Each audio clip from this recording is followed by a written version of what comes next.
Hey, girlfriend, you know who you are. You have big, big dreams. You want to write a book, stand on a TED Talk stage, be a life coach offering wisdom from your RV in Montana, a cafe in Barcelona, or a beach chair in Tulum. Your other girlfriends and your family, they don't always get your biz savvy. Why do you want to leave your JOB? Because you're a C.A.T.S, aka coach, author, thought leader, and speaker. Meet other change makers like yourself and find out how they make it happen. This is the Big Meow podcast. How are you doing, Tami? Hello. I always say I'm living the dream. We're going to find out more about that. I love the name of your company or your tagline, the Diagnosis Detective. Can you tell us a little bit about that? Yeah, that's actually the first part of the name to my book. It's Diagnosis Detective, Curing Granulomatous Mastitis. But I also kind of like to use that tagline in business too. It's like the one song, where the lines are, if you have a problem, yo, I'll solve it. So yeah, that's kind of the meaning behind the Diagnosis Detective part. I really had to be my best advocate and do a lot of research, unfortunately, in order to obtain a cause and cure to a disease that I had been faced with. So this is a personal story then, am I right? Yeah, absolutely. So it sounds like you're on the other side of this, hopefully and prayerfully, and you've got a book coming out, or is it already out? Yes, it's already been launched. It's been actually a great success, and not only have a multitude of patients bought and read the book, but a lot of surgical breast oncologists have made the purchase too. So, Fantastic. So who's your main audience then? The person with this challenge, or doctors, or both? that is a great question. My vision initially was women that were going to be diagnosed with the disease. And when I was working with my project manager, when we had, my entire book like ready to actually get online and be put together to be available for sale, she's like, I think your demographic is a lot larger than what you're thinking. And so she explained kind of like her mindset, like I see a lot of opportunity for healthcare professionals to find a lot of value in your book, and as well as, friends and family members of patients that are going through the disease, so they could better get a feel for what someone might be going through. Because a lot of women choose to kind of keep this a private matter. It's a very deforming disease. I'm left with 2 scars that I now call my warrior wounds. So I'm like, yeah, I think you're right. The demographic is a lot larger here, and that's been proven. Yeah, it's not only support for the person who might be going through this, but for a health professional to see that and feel, I'm sure there's a lot of kinesthetic feeling in your book, to feel what it's like to be in that situation, so that maybe they can treat that person with some more compassion, would you say? Yeah.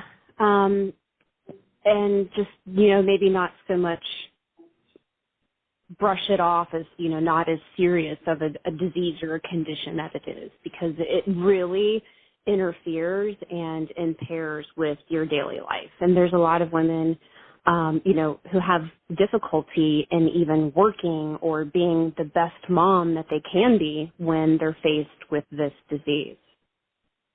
Yeah, it's like it's not enough that you're a mom, probably a businesswoman, and now you have this on top of it.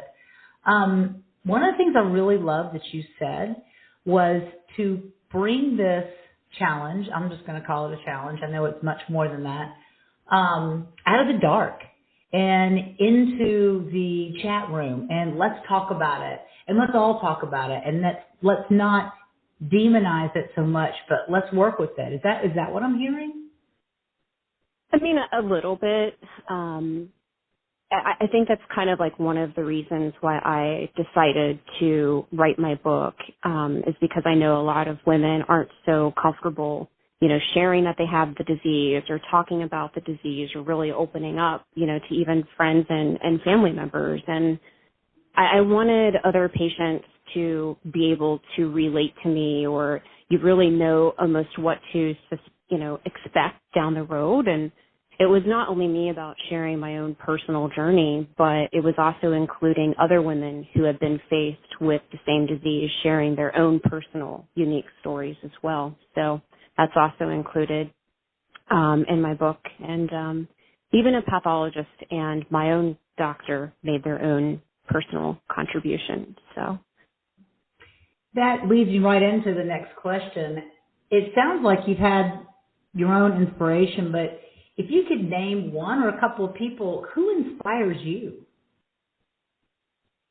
I guess that's probably a very open, vague question. I mean, in my personal life, I find myself often going back to my grandfather.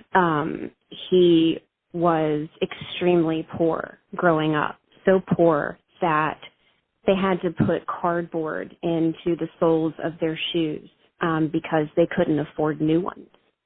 Mm-hmm. And he realized that he wanted so much more for his life and so much more for he and his wife, my grandma, and the kids they would have. And he saved up enough money to buy a wheelbarrow and a shovel and started his own construction company and went from being poor to a multimillionaire. Wow. And was it always easy along the way? No, but he never gave up. And I just find myself in life now using a lot of what he said. And, sometimes I'll be asked, even by my own parents, can you do this for me? And I say what my grandfather always said to me: I'm not going to do it for you, but I will help you, or I will, show you how to do it.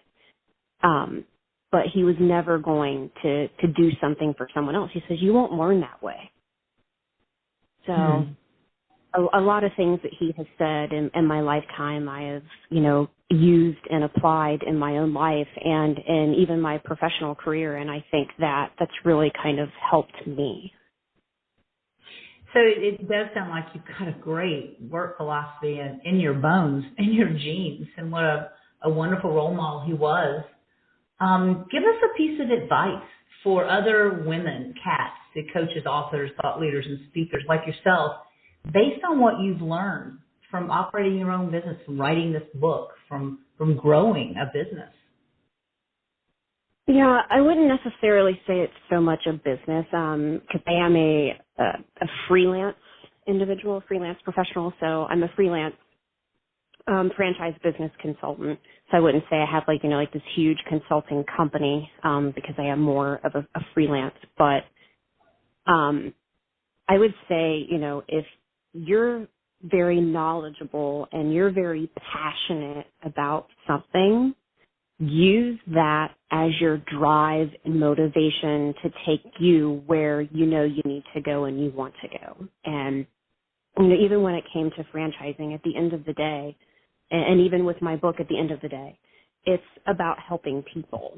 And that's really what makes me happy and gives me satisfaction, is knowing that, my book's helping patients and my book's helping doctors. And when it comes to franchise business consulting, I'm going to be helping so many different franchise organizations across the country and maybe even have a direct impact on their franchisees. And so that would be my advice, just kind of let everything drive you, and you'll end up following the path that you're meant to follow.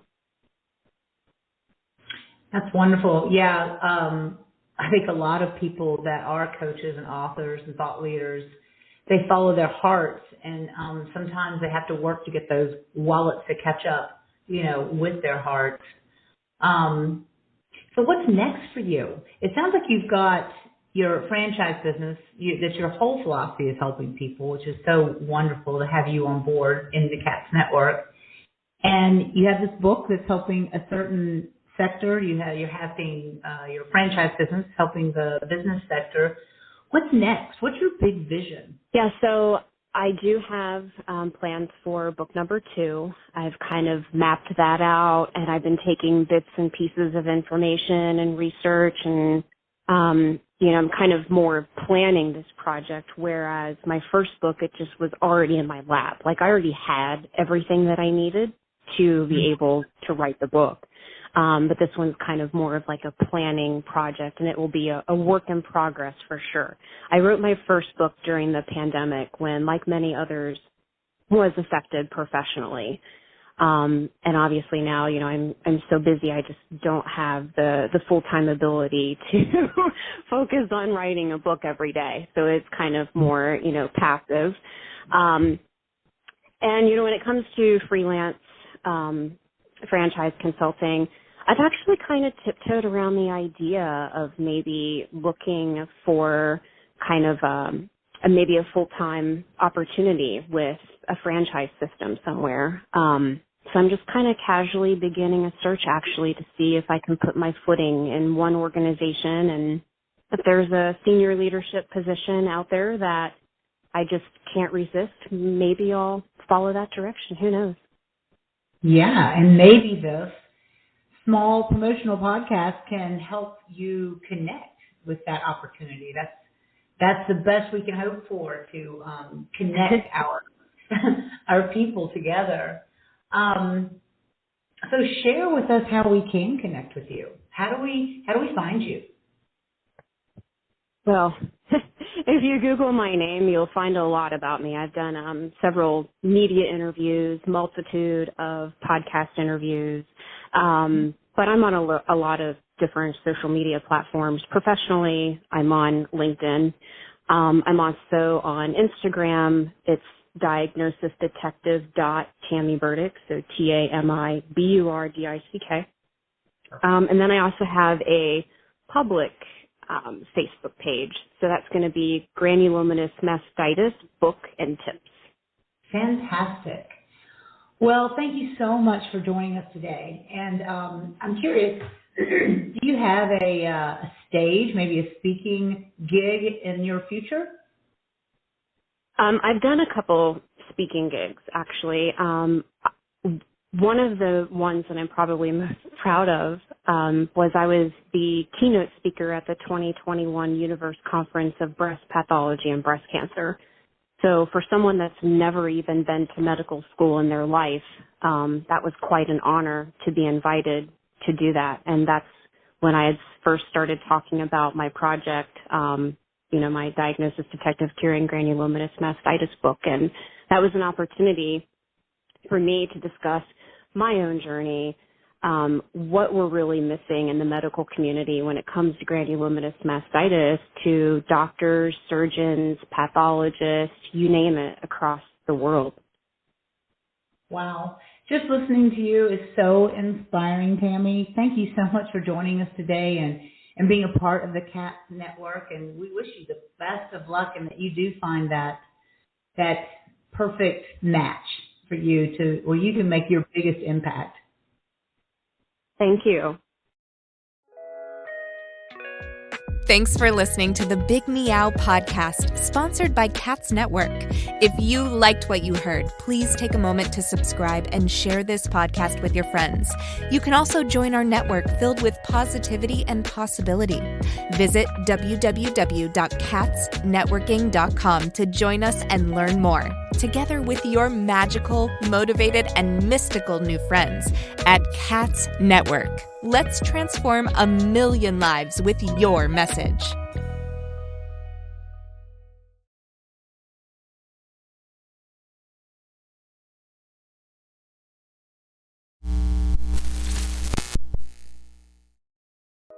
Are you feeling isolated, sitting at home in your PJs?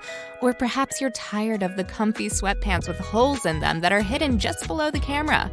I mean, you could puke at the thought of another day of Zoom meetings and reporting to your BOSS.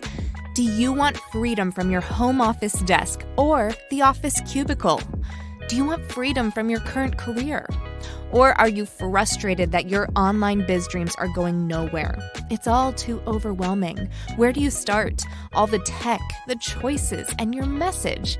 Yep, I said your message, your brand, your voice. What is it? Do you even know what that means? Do you need a biz coach but don't want to invest the big bucks? Let's face it, being a solopreneur is lonely, but you don't have to do it alone. And here's a solution. Join C.A.T.S Network. C.A.T.S Network is a woman-only membership community exclusively available to you, the life coach or executive coach, the author, the thought leader, or the public speaker. If you identify with this list or want to work on adding some of these to your skill set, C.A.T.S is the place for you. Check us out at www.catsnetworking.com. That's C-A-T-S networking.com. Because let's face it, cats are better together.